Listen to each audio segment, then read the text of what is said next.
இறைமகன் இயேசு கிறிஸ்துவில் எனக்கு மிகவும் பிரியமானவர்களே, ஆண்டவர் இன்று உங்களை ஆசீர்வதிக்கின்றார்.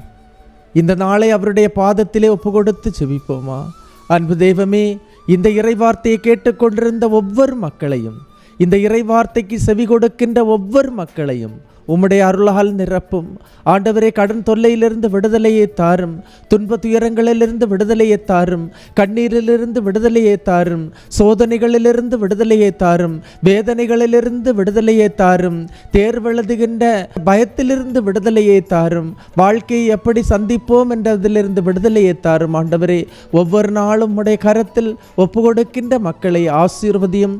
இந்த நாளையும் இவர்களுக்கு மகிழ்ச்சியான நாளாக தாரும். ஆமீன். அன்புமிக்கவர்களே, இன்றைய நாளிலே நாம் தியானிப்பதற்காக எடுத்துக்கொண்ட இறைவார்த்தை திருப்பாடல்கள் 115, 11, 12, 13 இறைவார்த்தைகள். ஆண்டவருக்கு அஞ்சு நடப்போரே, அவர் மீது நம்பிக்கை கொள்ளுங்கள், அவரே உங்களுக்கு துணையும் கேடயமும் ஆவார். ஆண்டவர் நம்மை நினைவு கூர்ந்துள்ளார், நமக்கு தம் ஆசி அளிப்பார். ஆண்டவருக்கு அஞ்சு நடப்பது என்றால் என்ன? ஒரு அம்மா கவர்மெண்ட் ஆஃபீஸில் வேலை செய்யக்கூடியவங்க, அரசு ஊழியர். அவங்க இருக்கின்ற ஒரு முக்கியமான பொறுப்பு என்ன அப்படின்னு கேட்டிங்க அப்படின்னா, அந்த ஃபைல்ஸை மூவ் பண்ணுறது இங்கே இருந்தாங்க.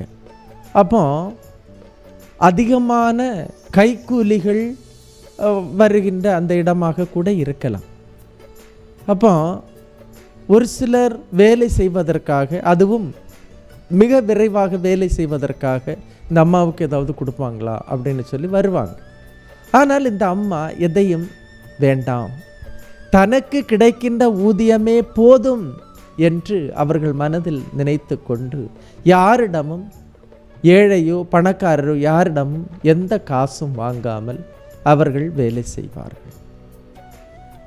அன்புமிக்கவர்களே, அவர்கள் வந்து என்னிடம் பெருமையாக சொன்னார்கள், ஃபாதர், நான் மகிழ்ச்சியாக இருக்கிறேன், நான் சந்தோஷமாக இருக்கிறேன், பிறருடைய காசை வாங்கி நான் பெரியாள் ஆகணும் அப்படின்னு சொல்லி நினைக்கல, நிம்மதியோடு ஆண்டவருடைய பாதத்திலே, அவருடைய சந்நிதியிலே நான் மகிழ்ச்சியோடு இருக்கின்றேன் என்று சொன்னார்கள்.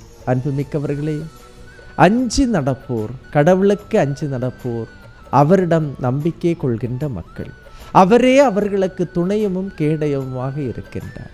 இடுக்கண் உற்ற நாட்களில் கடவுள் அவர்களோடு இருக்கின்றார். அடுத்த இறைவசனத்தை பாருங்க. ஆண்டவர் நம்மை நினைவு கூர்ந்துள்ளார், நமக்கு தம் ஆசி அளிப்பார். கண்டிப்பாக கடவுளுடைய நினைவில் நாம் உள்ளோம், நாம் இருந்து கொண்டிருக்கின்றோம். அவருடைய ஆசீர் நமக்கு அதிகமாக கிடைத்து கொண்டிருக்கின்றது. பல வேளைகளில் ஒரு சிலர் வந்து சொல்லுவாங்க, என்ன கடவுள் மறந்துட்டாரு, என்ன நினைக்கிறதில்லை அப்படின்னு சொல்லி சொல்லுவாங்க. நான் செய்கின்ற ஜெபங்கள் கடவுளிடத்தில் போகலை, அதுக்கு எனக்கு பதில் கிடைக்கல அப்படின்னு சொல்லி சொல்லுவாங்க. அன்புமிக்கவர்களை, அவ்வாறு நினைப்பது, அவ்வாறு எண்ணுவது தவறு. ஆண்டவர் நம்மை நினைவு கூர்ந்துள்ளார், நமக்கு தம் ஆசியை அளித்து கொண்டிருக்கின்றார். 13வது இறைவார்த்தை பாருங்க. தமக்கு அஞ்சு நடப்போருக்கு ஆண்டவர் ஆசி வழங்குவார், சிறியோருக்கும் பெரியோருக்கும் ஆசி வழங்குவார். அவர் சிறியவர் என்றும் பார்க்க மாட்டார், பெரியவர் என்றும் பார்க்க மாட்டார். அவருக்கு அஞ்சு நடக்கின்ற மக்களை, அவருடைய கட்டளைகளுக்கு கீழ்ப்படுகின்ற மக்களை, அவருடைய திருவுளத்துக்கு ஏற்றவாறு நடக்கின்ற மக்களை இன்றைய நாளிலே அவர் ஆசீர்வதிக்கின்றார். அளவில்லாமல் அவருடைய அருளையும் ஆசீரியம் சிறியோருக்கும் பெரியோருக்கும் வழங்கி இந்த நாளை அர்ச்சிக்கின்றார். இந்த நாளிலே நம்மையே அவருடைய பாதத்திலே ஒப்பு கொடுப்போமா?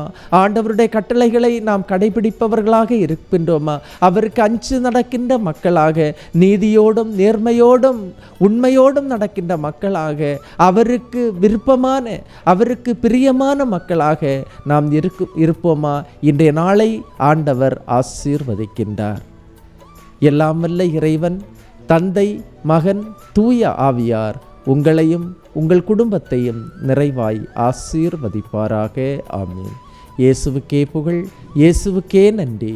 மரியே வாழ்க.